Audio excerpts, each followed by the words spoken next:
Gang TV!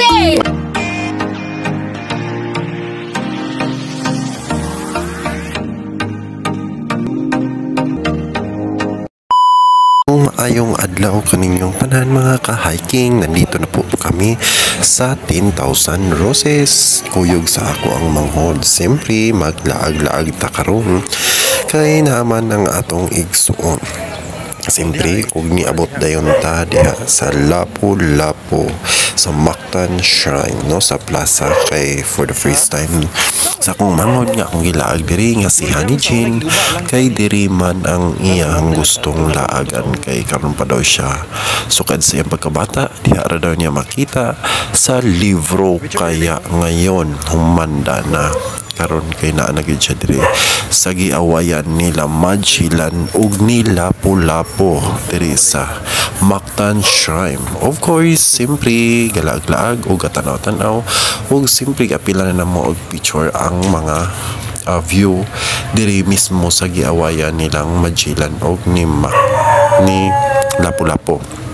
So karon mga ka-hiking, amog juning gilibot pag-ayo diri sa plaza sa Mactan, no? Og karon og naon sa wao kabalo nga nung nahiwi kani mao ni siya ang stage, no, katong pagbuhat sa ilahang kadaugan sa Mactan. So karon ni action na gabi o nagpaabot mi gabi kay daghan mga lights. So nata karon dire sa kuan sa Lapu-Lapu. So diha guys, mo na ang place kung asa nagsumbagay sumbagay nagkuan si kwanto si Magellan o si Lapu-Lapu dayon dire mo na ilang kubo-kubo. Maligo na kono kasi okay?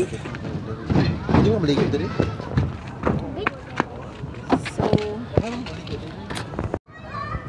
What a nice view. Kung gusto ka nakay problema, pwede ka dali mag-emote.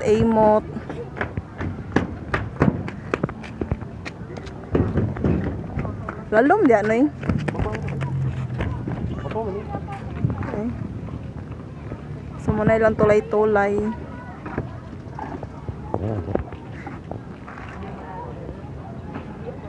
Atong nasa unahan guys, mo to si Father Lapu-Lapu.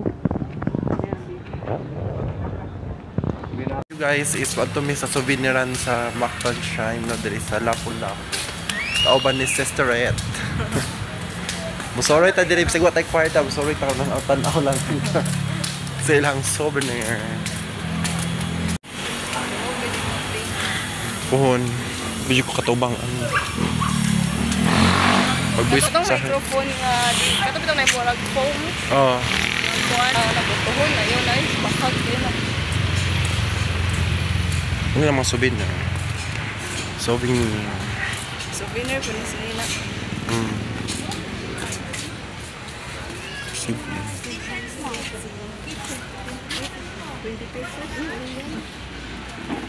So 15 minutes guys, video is nandito na naman natin sa Cebu. So karon kinana to Cebu. Kilaag na to dito sa Mactan Shrine. So anhita ni Lapu-Lapu, kay gimingaw tang Lapu-Lapu, no. So gikan ta og Cagayan de Oro. So